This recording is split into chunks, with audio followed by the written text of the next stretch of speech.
So I just learned an interesting little tidbit. Ooh, I love a good tidbit. Hit me. It turns out the main reason behind most rainforest destruction is clearing out room for palm oil plantations. Palm oil? Like whack-off stuff?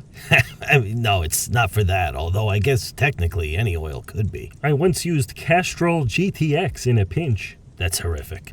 Anyway, palm oil is actually an ingredient in candy, so basically, humanity's insatiable sweet tooth is destroying the planet. Well, don't forget our beef tooth. We got so many cows, their farts are ripping holes in the ozone. Yeah, you guys have really prioritized food in like a super dangerous way. Hey, if we go down, we're going down chewing. Eating yourselves to extinction is a pretty embarrassing way for a species to go. It's like if the dinosaurs got taken out by diabetes. Probably be called dino-beaties if that were the case. Why does every single airline commercial sound like the same pandering bullshit? Because they want your money? Just once I'd like to hear an honest one, you know? Like, come fly with us at generic major airline, where forceful passenger removals are up only 17% from last quarter, and our planes almost never, but occasionally do, flip over on landing. We offer oppressively narrow coach seats made with only the finest chunks of old sidewalk. And while we're not required to report all near-miss mid-air collisions to the public, we did have 183 of them last year. So climb aboard. We don't care about what god you pray to, who you love, or the color of your skin. Because at generic major airlines, you're all green to us.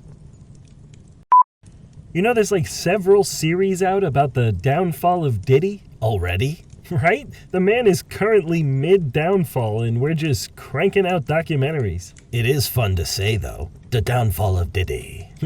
Today, Diddy Downfall. Diddy done did it, a very Diddy downfall. A diddy dumb Diddy Downfall. Ha. No, but seriously, he's a monster. Oh yeah, fuck that guy forever. I say we remove him from all Biggie tracks. We can't change that he made the music, but the least we could do is pull out all these dumb little and can't stops, won't stops, and what have yous.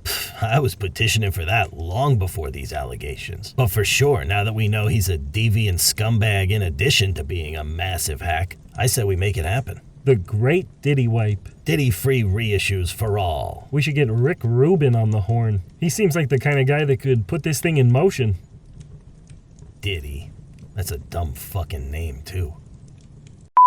You know, I watch a lot of Disney movies with my daughter, and anything made like pre-1990 now starts out with a cultural insensitivity warning. Ooh, fun. Before your feature presentation, just a quick heads up. This jaunty musical happens to shine a light on some of the more regrettable parts of our past. Yeah, it's all, these depictions were wrong then and they're wrong now, but here they are anyway. Good luck explaining to your kid. Passing responsibility along to the consumer, just like they did with recycling. Like, yeah, why is it on me? Just take the racist stuff out. Well, sure, but then people argue you can't edit the classics. Fuck that. You can cut Dumbo down to 10 minutes if I don't have to dive into the history of American intolerance with my 5-year-old. It is a lot to unpack. I was hoping to wait until she was at least, 6 to shatter her worldview. Well, you see, honey, humans are at their core horrible, cruel creatures who can't be decent to each other. And throughout history, they have separated, alienated, and even enslaved one another based on superficial differences. It is perhaps our greatest flaw as a species and will be our eventual undoing.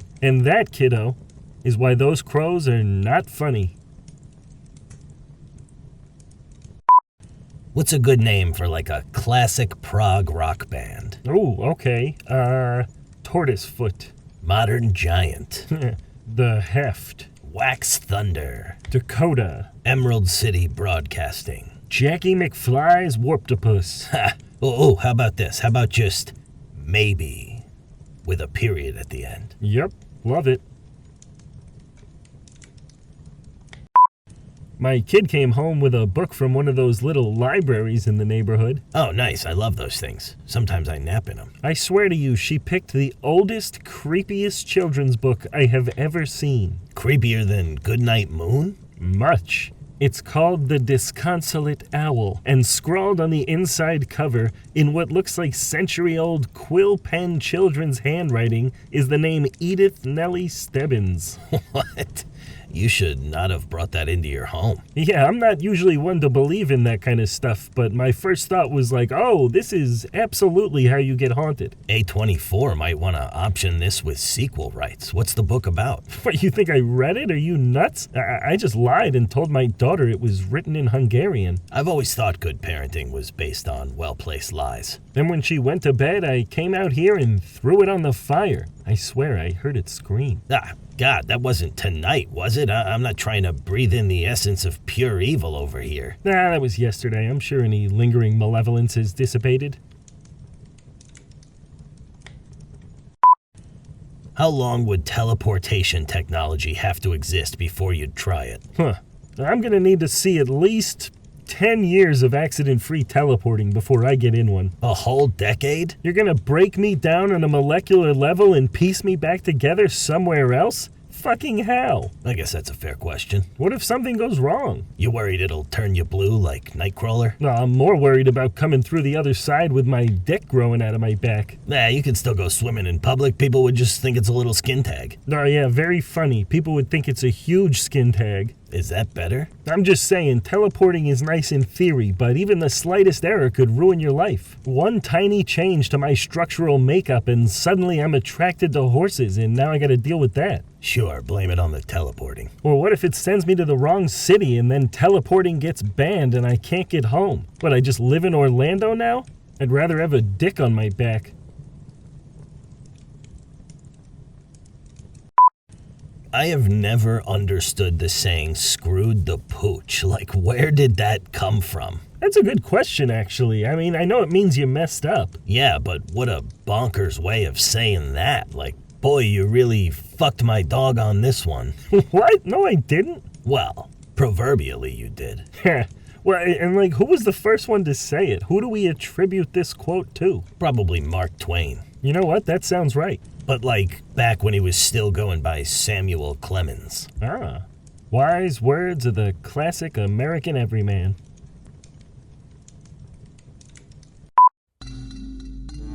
One time while I was out at a bar on St. Patrick's Day, I witnessed a lovely young lady throw up green beer into an empty pint glass. And 2 seconds later, she forgot and tried to drink it. Oh, God. It haunts me to this day. I can't even talk about it.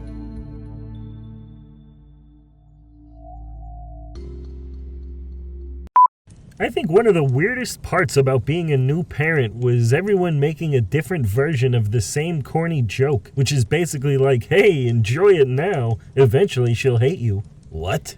Why would they say that? I don't know, it's just a hacky little quip about how even the cutest kids will grow to resent their parents. No, I get it, but it's not funny. It's just pointing out a sad truth in a happy moment. I know. That's like meeting a friend's new puppy and saying, enjoy it while you can. Before you know it, you'll be putting this little feller to sleep. Exactly, I don't need to hear that shit. It's like, hey, congrats on the new house, even though home repair costs have never been higher and foreclosures are skyrocketing. Oh, you're finally making that trip to Japan? Have the best time. I hear they're due for the big one. Or it's like texting someone, have a great flight, then sending links to several stories of recent plane crashes. Safe travels, fire emoji, coffin emoji, sad face.